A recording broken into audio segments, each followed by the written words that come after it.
যি স্থানত যোৱা ভাষা হ'ব, যি স্থানত মদ্যপান কৰা হ'ব, সেই স্থানত শৰণ ভজন ভক্তি আৰু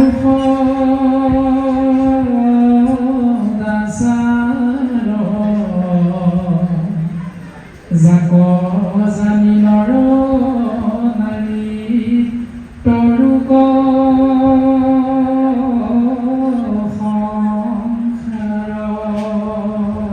কপট বৈষ্ণৱ আৰু আছে নামত ৰাতি দিনে পঢ়ে শুনে গীতা ভাগৱত। ৩৩ কোটি দেৱ দেৱতাৰ ভকতৰ সংগৰ বিপৰীতে গুৰুজনে আমাক উপদেশ প্ৰদান কৰিলে যে সমস্ত বিষ্ণু ভগৱতৰ সংগ লৈবা প্ৰথমত গুৰু মানি শুশ্ৰূষা কৰিবা ভালমত। শৰণ ভজন ভক্তি সদাচাৰ আশ্ৰয় নকৰোঁ, তেতিয়াহ'লে আমি এই তিনি ধৰণৰ পাত্ৰ হৈও আমাৰ বৰপুথিত নাম হ'ব। শ্ৰীকৃষ্ণায় নমঃ মংগলাচৰণ পদ। জয় জয় কৃষ্ণ যাৰ স্মৰণ মংগল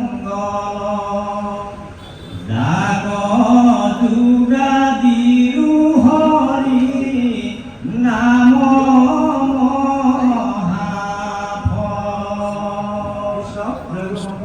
আমাৰ নোৱালী আঞ্চলিক শাখাৰ বজাৰ সত্য আমাৰ দেখিছোঁ, গতিকে তেতিয়ালৈকে আমি আমাৰ প্ৰাণীবোৰ আপোনাৰ কাষতে আহ্বান কৰিব কাৰণে আমি ভাবিছোঁ কৃষ্ণ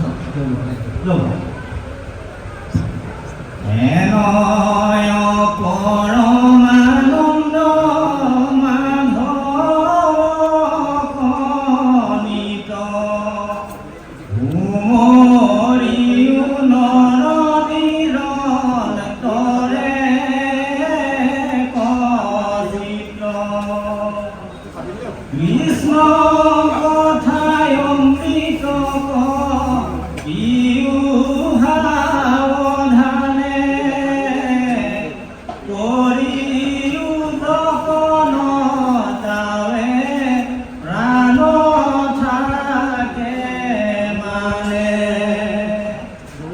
ঘূৰ কলি যুগে মল মতি মনু ঈশ্বৰ নাহি আন ধৰ্ম হৰি কীৰ্তন কৰ হৰিৰত আছে কলি ইত যত দুখ দুচুক প্ৰথমে কৰা হৰি হৰি ভূষ কৃষ্ণৰ চৰণে কৰি শেষ প্ৰণতি চ্যুতৰ কিংকৰ শংকৰ নিগদতি।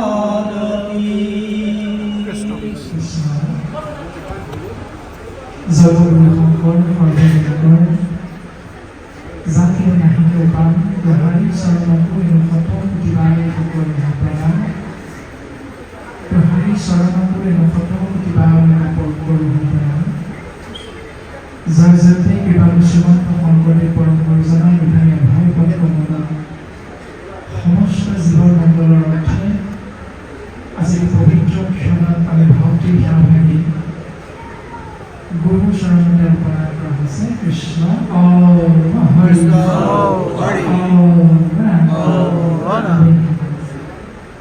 আমাৰ অতিকৈ পবিত্ৰ শ্ৰীমন্ত শংকৰদেৱ সংঘ ভক্তি প্ৰধান আদিভাগী একান্ত সংগী আজিৰ পবিত্ৰ অনুষ্ঠান ভাগি বেছি বাগজনাকে মুখৰ কৰি তেওঁৰ পৰিয়ালবৰ্গৰ সমস্ত জনাকে বালুকা আই লগতে তেওঁৰ আমন্ত্ৰণ ক্ৰমে পূব পশ্চিম উত্তৰ দক্ষিণ চাৰিওদিশৰ পৰা আহি সমবেত হোৱা গোবিন্দ মহাপ্ৰভু কৃষ্ণ গোসাঁই একান্ত ভকত আজি অনুষ্ঠান ভাগি নামাচাৰ্য প্ৰভু জিলা শাখাৰ শৰণ আচাৰ্য প্ৰভু আৰু আপোনাৰ কৃপালু বান্ধৱ মাতৃ সবাৰো শ্ৰীচৰণত আমি জয় জয়তে মান্যৰে ভক্তি ভাৰে শ্ৰদ্ধা নিবেদন কৰা হৈছে। সময় আমাৰ হাতত একেবাৰে কম, যিহেতু প্ৰত্যেকজনে কৃপালু বান্ধৱ মাতৃ আপোনাক বহু দূৰ দূৰণিৰ পৰা আহি পবিত্ৰ পূৰ্ণ ধামত কৃষ্ণ মুখা নিৰ্গুণ নাম শ্ৰৱণ কীৰ্তন মহাভক্তিৰে জীৱন ধাৰণ কৰাৰ এক প্ৰয়াস আৰু মহাপ্ৰয়াস আমি সমস্তজনে আশ্ৰয় কৰিবলৈ আগবঢ়া হৈছে। কল্পনাৰ পৰা মোৰ সূৰ্য মহাভাগৱত শ্ৰৱণ মহাভক্তিৰ মাধ্যমেৰে গতিকে মহান দায়িত্ব আমি মহাভক্তিৰ ওপৰত অৰ্পণ কৰা হৈছে।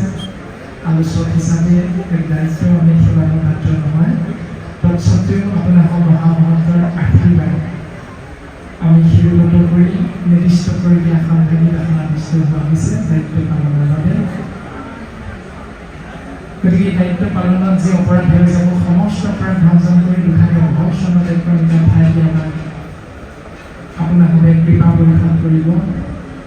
আমি সবাই শ্ৰীচৰণত পুনশ্চবাই ভক্তি সাংবাদিক নিবেদন কৰা হৈছে। কৃষ্ণ গুৰু শংকৰ গুৰুদেৱ নাম ভকত শ্ৰী মহাবস্ত্ৰ সৰ্বজনতা আপোনাৰ সমস্তজনে আমাৰ শহীদ সকলোৰে নাম কৈ যদি আমি সম্বৰ্ধনা ভাবি আগবঢ়াই গৈ থাকোঁ যথেষ্ট পলম হ'ব। সেইকাৰণে আমি নামাচাৰ্য প্ৰভুজনকে মুখ্য কৰি বিষয়টো আগবঢ়াই দিয়া হৈছে। আপোনাৰ সৰ্বজনতা আমি মহামতী কল্পতৰু পুৰাণৰ সূৰ্য মহাভাগৱত এনে এক উত্তম শাস্ত্ৰ যাক আশ্ৰয় কৰিব পাৰিলে, যাক আশ্ৰয় কৰি জীৱন আগবঢ়াই নিব পাৰিলে, সেই জীৱদত্তই ভগৱন্ত পৰমাত্মা পুৰুষৰ দ্বাৰা সৃষ্টি এই মায়াময় সংসাৰৰ মায়া ছেদ কৰি পৰম গতি সাধন কৰিব পাৰে। ইয়াত ভাগৱত, কীৰ্তন, দশম, বুধা, ৰত্নাৱলী, গীতা আদি মহান শাস্ত্ৰসমূহৰ মহান বাণী দুজনা গুৰুৱে আমি কলিৰ মনমতী মনুষ্যৰ মংগলৰ অৰ্থে প্ৰকাশ কৰি থৈছে। গতিকে আমি সমস্তজনে ভগৱন্ত পুৰুষৰ কৃপা ধন্য হৈ যি তিনি কৃপা লাভ কৰিছোঁ যে ধন্য ধন্য কলিকাল, ধন্য নৰ অনুধান, ধন্য ধন্য ভাৰতবৰ্ষে, এই তিনি ধন্যবাদৰ পাত্ৰ হৈ আমি যদি চতুৰ্থ ভাগী নাম বস্তুত শৰণ ভজন ভক্তি সদাচাৰ আশ্ৰয় নকৰোঁ তেতিয়াহ'লে আমি এই তিনি ধৰণৰ পাত্ৰ হৈও আমাৰ বৰ বিশেষ লাভ নহ'ব। গতিকে আমি সমস্তজনে গুৰুৰ আজ্ঞাশীৰে ধৰি শৰণ ভজন ভক্তি সদাচাৰ যদি আশ্ৰয় কৰি জীৱন যাপন কৰোঁ নিশ্চিত ৰূপত ভগৱন্ত পুৰুষৰ এক কৃপা লাভ কৰিব পাৰিম। আৰু গুৰুজনে সেই সূত্ৰে আমাক উপদেশ প্ৰদান কৰি গৈছে, শৰণ ভজন ভক্তি আৰু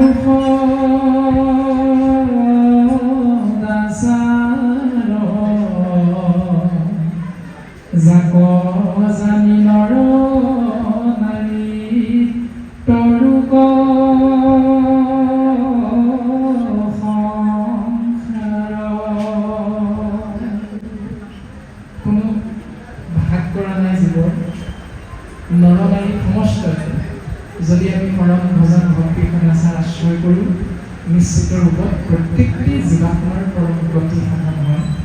আৰু সেই সূত্ৰে মাধৱ গুৰুজনে সিদ্ধান্ত দিলে যে সমস্ত বেদান্ত সাৰ মহাভাগৱত শাস্ত্ৰ ইহাৰ অমৃত ৰস পাই পৰম সন্তোষে পান কৰিলে যিজনে তাৰ অমৃত ৰসৰ ৰাতি।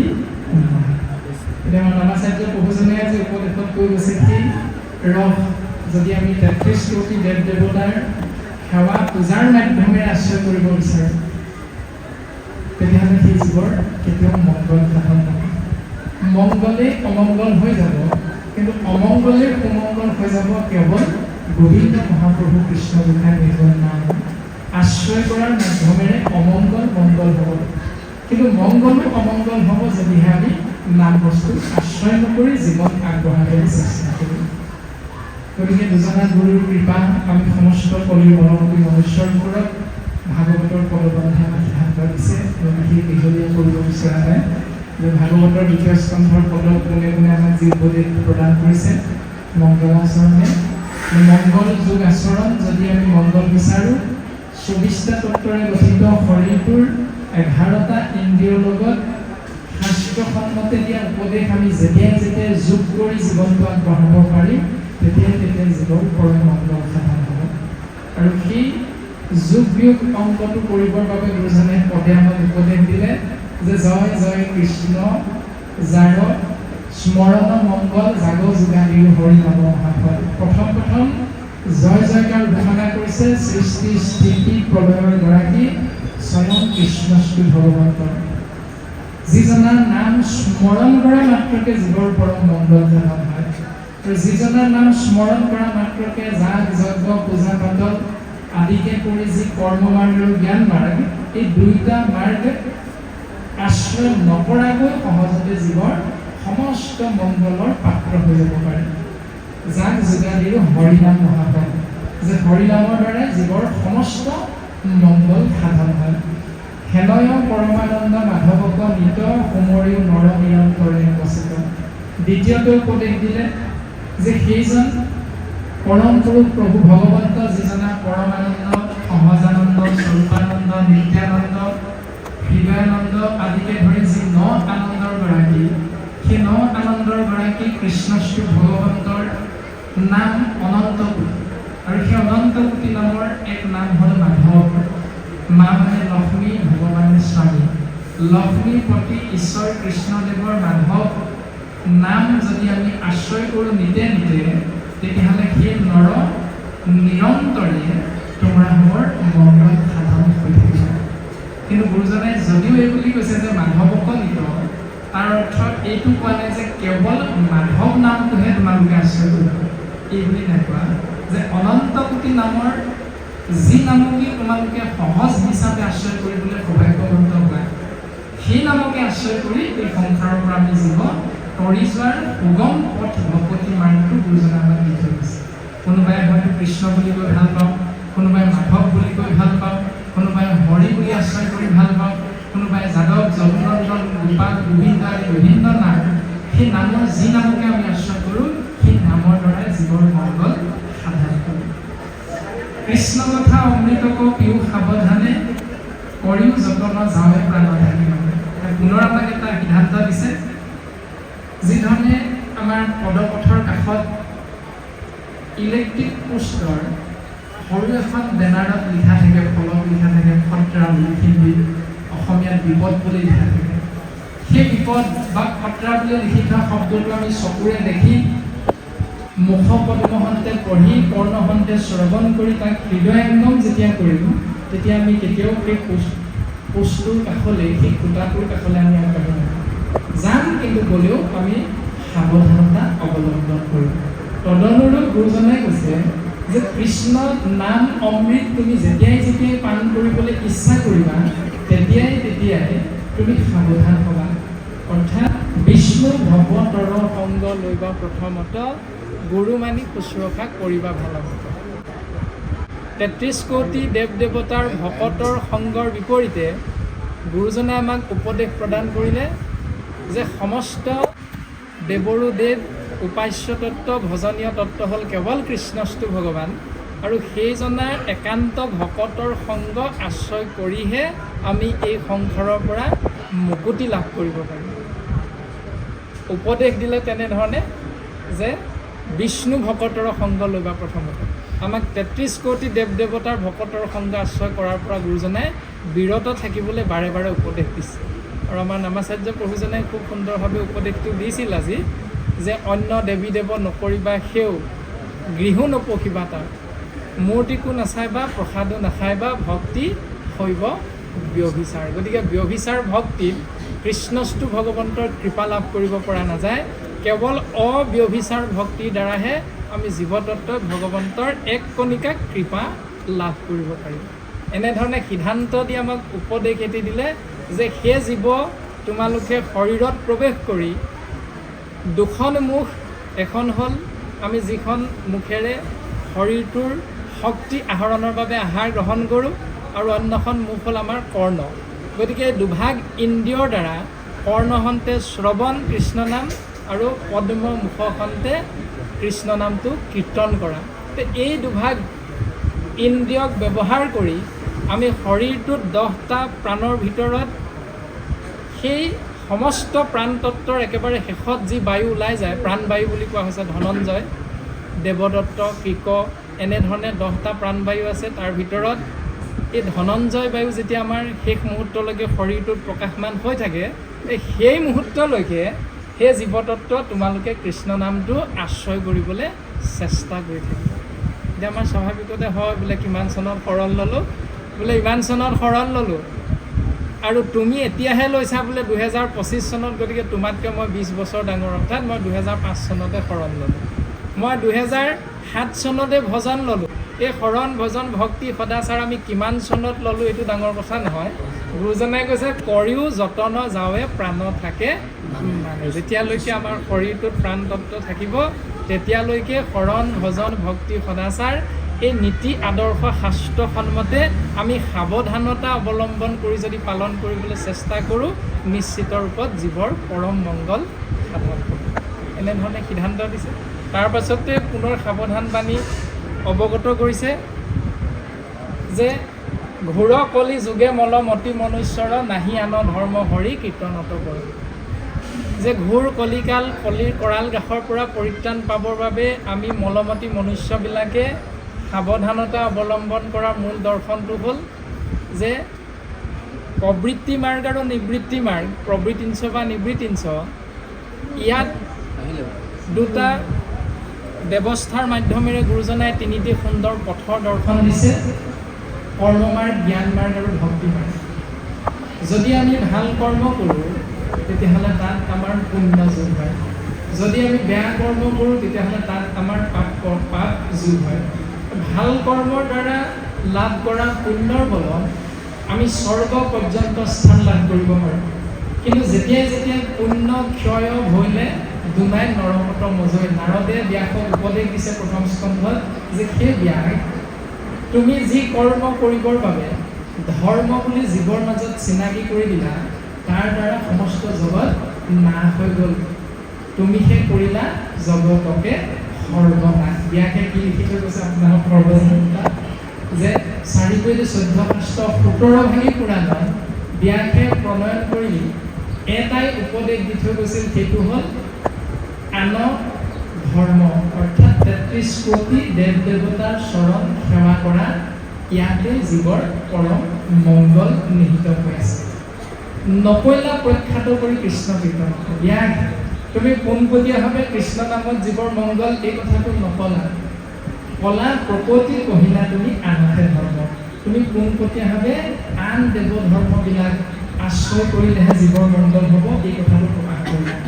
আৰু এই নিয়মটো পালন কৰিবলৈ গৈ, অৰ্থাৎ ব্যাসে লিখি দিছে আমি পালন কৰিব লাগিব, এই বুলি ভাবি যিসকলে সেই নিয়মটো পালন কৰিলে, কৰাৰ লগে লগে তেওঁলোকৰ যি পুণ্য হ'ল, সেই পুণ্যৰ নাম হ'ল বিনাশী পুণ্য। সেইকাৰণে কৈছে যে পুণ্য ক্ষয় হ'লে দুনাই নৰকত মজে। যদি সেই পুণ্য ক্ষয় হয় তেতিয়াহ'লে জীৱ পুনৰ নৰকলৈ যাব লগা হয়। কিন্তু গুৰুজনাই কৈছে যাৰ আছে পুণ্য অসংখ্যাত, সিহে কাণ পাতে কৃষ্ণৰ কথা। কৃষ্ণৰ কথাত কাণ পাতিলে জীৱৰ মংগল সাধন হয়, পুণ্য হয়। কিন্তু ইয়াৰ আগতে নিশ্চয় কিবা এটা পুণ্য আছিল, যাৰ বাবে আমি সমস্তজনে কৃষ্ণ নাম আশ্ৰয় কৰাৰ সৌভাগ্যৱান হৈছে। সেই পুণ্যটোৰ কথা কোৱা হৈছে যে ভাল কৰ্মৰ দ্বাৰা যি পুণ্য হ'ব, সেই পুণ্য বিনাশী, আৰু সেই বিনাশী পুণ্যক আমি অবিনাশী পুণ্যলৈ যদি ৰূপান্তৰ কৰি বৈকুণ্ঠ প্ৰাপ্তিৰ ইচ্ছা কৰোঁ, তেতিয়াহ'লে দ্বিতীয় স্কন্ধতে অকণমান পাছত পদে ক'ব, যাৰ ইচ্ছা মূৰ্খক সৰ্বথা পৰীক্ষিত তেবে শুনিব কৃষ্ণ কথা। সেই বিনাশী পুণ্যক অবিনাশী পুণ্যলৈ ৰূপান্তৰিত কৰাৰ যাৰ যাৰ আমাৰ ইচ্ছা থাকে, সমস্তজনে কৰিব লগা এটাই কৰ্ম, সেইটো হ'ল সাধু সন্ত মহন্ত ভকতৰ সংগত নাম বস্তুক আশ্ৰয় কৰা, শ্ৰৱণ কীৰ্তন মহাভক্তিৰে জীৱন যাপন কৰিবলৈ আমি চেষ্টা কৰোঁ। এইটো হ'ল কলিৰ কৰাল কাষৰ পৰা পৰিত্ৰাণ পোৱাৰ একমাত্ৰ উপায়। কলিৰ বিষয়ে সমস্তজনে জ্ঞাত যে ৰজা পৰীক্ষিতৰ দ্বাৰা কলিৰ সাক্ষাৎ হওঁতে পৰীক্ষিতক ৰজা পৰীক্ষিতৰ চৰণত কলিয়ে সেৱা নিবেদন কৰিছে, থাকিবৰ বাবে স্থান বিচাৰিছে, আমি চমুকৈ আগবঢ়াই দিয়া হৈছে মাত্ৰ। আৰু ৰজা পৰীক্ষিতে কলিক স্থান দিছে যে নিপতি বুলন্ত কলি দিলোলোকৰ স্থান, জৈত খেলে যোৱা পাশাল পৰে মদ্যপান। যি স্থানত যোৱা ভাষা হ'ব, যি স্থানত মদ্যপান কৰা হ'ব, সেই স্থানত কলিৰ অবাধ হ'ব। গতিকে আমি আজি দিনটোৰ কাৰণে সাৱধান ঠিকেই হৈছে, নাম ল'লোঁ, ভকতৰ সংগ ল'লোঁ, কিন্তু ইয়াৰ পৰা যোৱাৰ পাছত সন্ধিয়া সময়ত যদি গুৰু গৃহাভিমুখী নহয় আমি যদি তিনিআলি চাৰিআলি সেই দোকানখনৰ ফালেহে এখোজ দুখোজকৈ আগবাঢ়ি যাবলৈ চেষ্টা কৰোঁ, তেতিয়াহ'লে সেইটো আমি ইয়াত থাকিও যি পুণ্য পালোঁ, এই কলিৰ পৰা শেষত কৰিবৰ কাৰণে আমাৰ বৰ বেছি সময় নালাগে। তাৰপাছতে সিদ্ধান্ত দিছে যে স্ত্ৰী পঞ্চসোণা গৃহস্থৰ থাকে জৈত দিলো এহি চাৰি ঠাই দিলো কলি বঞ্চ বয়াতৈত। যে হেৰৌ কলি, স্ত্ৰী মানে বেইচা, আৰু এখন গৃহস্থী ধৰ্ম পালন কৰোঁতে আইসকলৰ দ্বাৰা স্বাভাৱিকতে হোৱা যি পঞ্চসোণা পাপ, সেই পঞ্চসোণা পাপ স্থানত কলিক থাকিবৰ বাবে ৰজা পৰীক্ষিতে আজ্ঞা প্ৰদান কৰিলে। সেই আজ্ঞাক আশ্ৰয় কৰিছে কলিয়ে। আৰু যদি আমি কলিৰ সেই কৰাল দেশৰ পৰা গৃহস্থী ধৰ্ম পালন কৰোঁতে নিজকে বচাই ৰাখিব বিচাৰোঁ, তেতিয়াহ'লে পুৱা গধূলি আমি সমস্ত গৃহস্থী ধৰ্ম পালন কৰা বাপাইসকলে গুৰু সেৱাৰ মাধ্যমেৰে এই সুন্দৰ ব্যৱস্থাটো যদি পালন কৰোঁ, নিশ্চিত ৰূপত আমি কলিৰ কৰাল দেশৰ পৰা পৰিত্ৰাণ পাব পাৰিম। তাৰে প্ৰমাণটো দিলে যে ৰজা পৰীক্ষিত মাতৃগৰ্ভত থাকোঁতে, উত্তৰাৰ গৰ্ভত থাকোঁতে ভাগৱতৰ প্ৰথম স্কন্ধত সিদ্ধান্ত দিছে যে স্বয়ং ভাগৱত মহাভাগৱত ৰজা পৰীক্ষিত হোৱা স্বত্বেও কলিৰ কৰাল দেশত পৰিব লগা হ'ল কিয়? আমাৰো তেনেকুৱা হয়, আমিও কোনোবা এজন নামাচাৰ্য, কোনোবা এজন পাঠাচাৰ্য, কোনোবা এজন নামঘৰীয়া, কোনোবা এজন সম্পাদক, কোনোবা এজন সভাপতি, বিভিন্ন ডাঙৰ ডাঙৰ বিষয়ববীয়া হোৱাৰ পাছতো ৰজা পৰীক্ষিতৰ দৰে আমাৰো খেলি মেলি হয় মাজে মাজে কিয়? সেই কিয়টোৰ উত্তৰ যে ৰজা পৰীক্ষিতে যেনেকৈ আগপাছ নুগুনি নিজৰ বাক্যত বন্দী হৈ গ'ল। কলিয়ে যেতিয়া খুজিলে যে মোৰ পৰিয়ালটো ডাঙৰ থাকিবৰ বাবে মোৰ স্থানৰ পৰিসৰটো কম হৈছে ৰাজন, গতিকে মোক আৰু অকণমান বহল হৈ লাগে। আৰু তেতিয়াই ৰজা পৰীক্ষিতে সিদ্ধান্ত দিলে তুমি সুবৰ্ণত থাকিব পাৰিবা। আৰু এইটোৱে হ'ল ৰজা পৰীক্ষিত ভকত হৈও, স্বয়ং ভাগৱত হৈও কোটি কোটি উজুতি খোৱা নিয়ম হ'ল যে তুমি সুবৰ্ণত থাকিবা। আৰু ভাগৱতে সিদ্ধান্ত দিছে যে যেতিয়াই বগা বৰণৰ খাৰ গৰুটোক মৰিয়াই তিনিটা ঠেং ভাঙি থকা অৱস্থাত সেই ব্যক্তিজনক আৰু কাষতে নিশপতীয়া এজনী গাই গৰুৱে কান্দি থকা অৱস্থাত সেই দৃশ্যটো পৰীক্ষিতে দেখা পাইছিল, তেতিয়াই পৰীক্ষিতে তেওঁ ৰাজ্যত হোৱা সেই অঘটনটো মূল নায়ক কোন জানিবৰ বাবে শাস্তি দিবলৈ উদ্যত হৈ যিখন ৰথৰ পৰা তেওঁ জাপ মাৰি নামিছিল, সেই ৰথখন সুবৰ্ণ ৰথ বুলি ভাগৱতে সিদ্ধান্ত দিছে। সুবৰ্ণ মানে সোণৰ ৰথৰ পৰা পৰীক্ষিত জাপ মাৰি নামিছে। দ্বিতীয়তে যি আ অলংকাৰ পৰিধান কৰি আছিল, সমস্তখিনি আ অলংকাৰ সোণৰ আছে।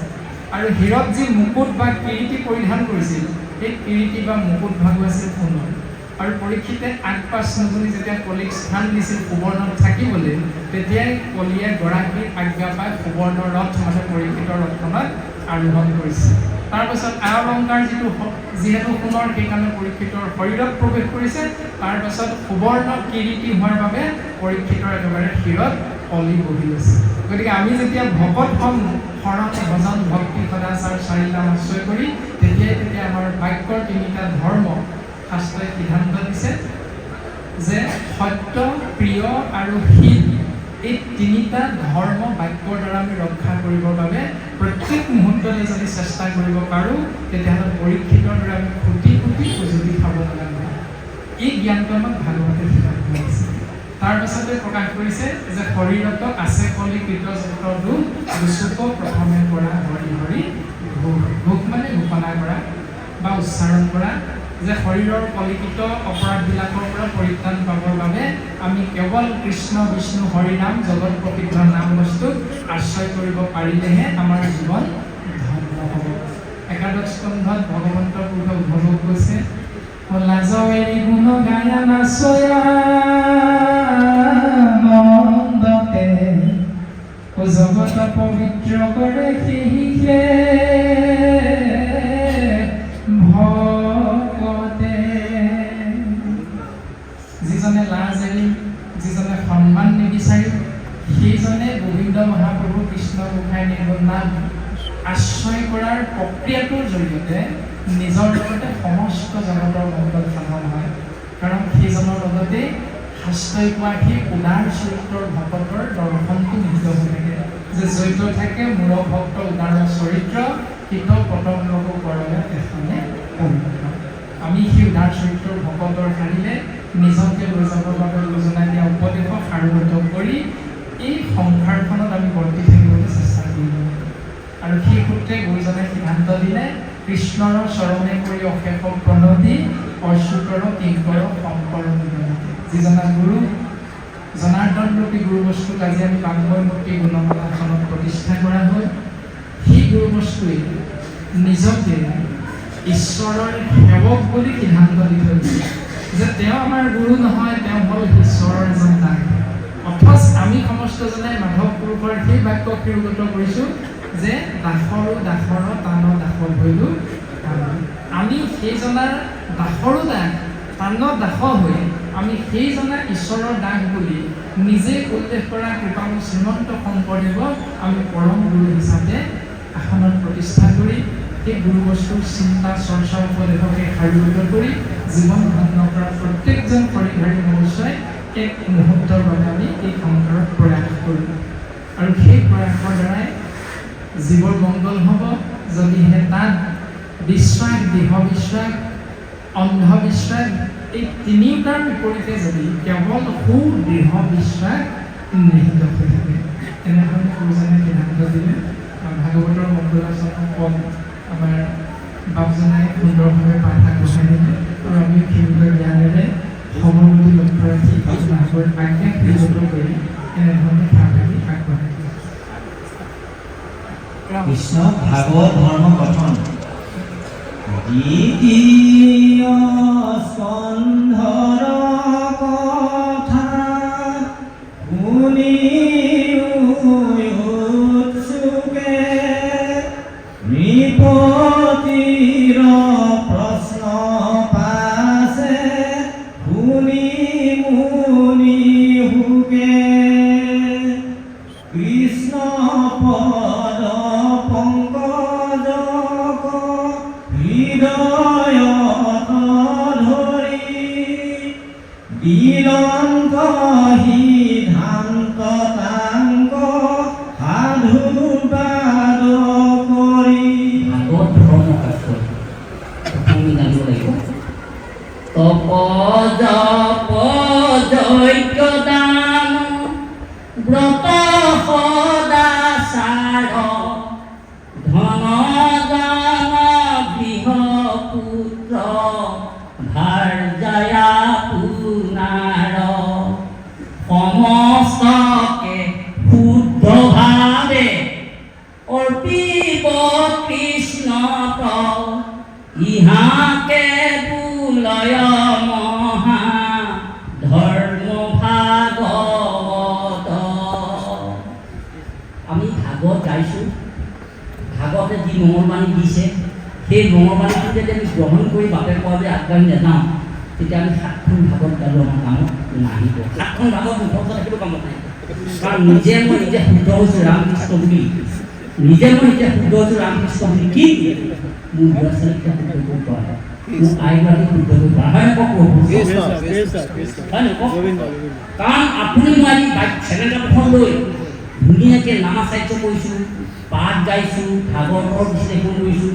মোৰ যদি ঘৰখনত মোৰ আইগৰাকীয়ে কৃষ্ণ বুলি ক'ব নাজানে, মোৰ যদি ল'ৰাটোৱে ভকত নাই সেৱা কৰিব নাজানে বা সেৱা আচৰণ কৰিব নোৱাৰে বা আনকাবলৈ বৰ্তাক কৃষ্ণ বুলি ক'ব নোৱাৰে, যদি বোৱাৰীজনীয়ে যদি নামঘৰ সাজিলে অকল বুঢ়া বুঢ়ী হ'লে চাকি জ্বলাই বুঢ়া বুঢ়ী বাহিৰে আন কোনো নোসোমায়, তেতিয়া মই ভাগৱত ধৰ্ম গ্ৰহণ কৰিছোঁ ধৰ্মৰ বহুসংখ্য আমি ক'ব লৈছে কেতিয়াও নহয় কেতিয়াও। সেইকাৰণে তপ জপ যজ্ঞ দান ব্ৰত সদাচাৰ ধন জন গৃহ পুত্ৰ ভাৰ্যা পুনাৰ সমস্তকে শুদ্ধভাৱে অৰ্পিব কৃষ্ণক ইহাকে বুলয় মহা ধৰ্ম। সকলো কাম কৃষ্ণৰ ওচৰত অৰ্পণ কৰিব পাৰিব, কিন্তু আমি যেন পাৰিছোঁ বহুত নাই, কিন্তু যত্ন কৰিব কেনেকৈ যত্ন কৰিব লাগিব। আমি বাপজনে বুজাই ক'ব বিচাৰোঁ, বাপজন আছে কেনেকৈ যত্ন কৰিব লাগিব। আমি একেটা ক'বলৈ সদায় যদি কৃষ্ণ কৰোঁ, কৃষ্ণ বুলি ক'লে এইখিনি বা এই মুখখনে কৃষ্ণ নহয়, নিৰ্দিষ্ট হৃদয়ৰ পৰা এক মনে একচিত্তে কৃষ্ণ বুলি ক'লে তেতিয়া আমি পাওঁ। যদি আমি কোনোবাই দেখি যাবলৈ বাধ্য কৰিলে বাপ আহিলে কৃষ্ণ কৃষ্ণ কৃষ্ণ কাক কলম পাঞ্জি বাপৰ সেৱা কৰি কাক কৃষ্ণ কৰিম পাঞ্জি বাপৰ চেহেৰা সেৱা কৰিছে নি বাপ নাই কৰা আত্মাত যি বস্তু আছে আত্মাই আত্মাই মিলন কৰিছে সেৱা নহয় যদি সেইটোকে নাভাবোঁ অকল হেৰি বুলিয়ে ভাবোঁ যে অকল মানে বাপ বুলি ভাবোঁ কামত আহিব লাগিব নাহিবে কৈছে প্ৰথম মোক বোলে ভাগৱত ধৰ্ম গ্ৰহণ কৰা হ'লে বৈষ্ণৱ হ'ব এই পুণ্য তীৰ্থ ইয়াত বৈষ্ণৱৰ সংগঠিত লোক প্ৰথমত গুৰু মানি শুশ্ৰূষা কৰিব পাৰোঁ সেই সকলকে গুৰু মানি লাগিছে কাৰণ বৈষ্ণৱৰ যোগেদিহে আমাৰ সকলো কৰ্ম হ'ব বৈষ্ণৱ নহ'লে আমি বৈষ্ণৱৰ সংগ নহ'লে আমাৰ আগতে কোৱাটোৱে আমি গোটেই ভাগৱতখন মুখস্থ হ'ব কাম নাই মই জনাব হ'ব কিন্তু মই যে জানিছোঁ সেইটো মোৰ ভুল সেইটো মইহে কৰিম বাকী হ'ব কৃষ্ণ গতিকে চব ভাগৱত ধৰ্ম গ্ৰহণ কৰিবলৈ অহাৰ আগে আগে আমি কি কৰিব লাগিব একেটা ক'বলৈ শুদ্ধ হ'ব লাগিব শুদ্ধ মানে কি এক দেও এক সেও একদিনে নাই আমি এতিয়া ভাগৱত ধৰ্মত এটাই কথা কৈছে অন্য দেৱী দেৱ বাপে গাইছে হেৰি কৰে মই নকওঁ কথা নকৰিলে সেই কৈছে আমি অকল দেৱলৈ পূজা কেনেকৈ পূজা কৰিছোঁ মনে মনে কৰিছোঁ কেনেকৈ আমি ইয়াত আছোঁ ভক্তি কৰিছোঁ যেতিয়া আমাৰ ঘৰত বেমাৰ এটা হ'ল ডাক্তৰে ভাল কৰিব নোৱাৰিলে মনে মনে ভাবিলে যদি বগা হাঁহ মানুহ যদি দেহাটো লাভ কৰিব পাৰোঁ কিজানি মোৰ ভাল হয় কিন্তু মই আকৌ ভাগৰ গাই দিওঁ কিন্তু কি হয় সেইটো কিন্তু কৈছে এই ভাগৰে কৈছে কপট বৈষ্ণৱ আৰু আছে না নামত ৰাতি দিনে পঢ়ে শুনে গীতা ভাগৱত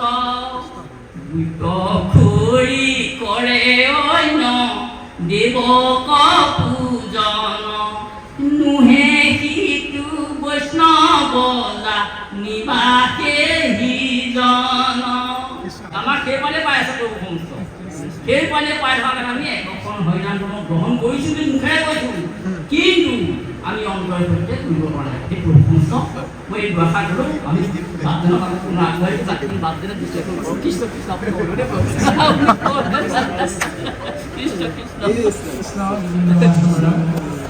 সময়ো হৈছে ইতিমধ্যে গতিকে আমি সভাৰ উচিত সভাত নিবেদন কৰা হৈছে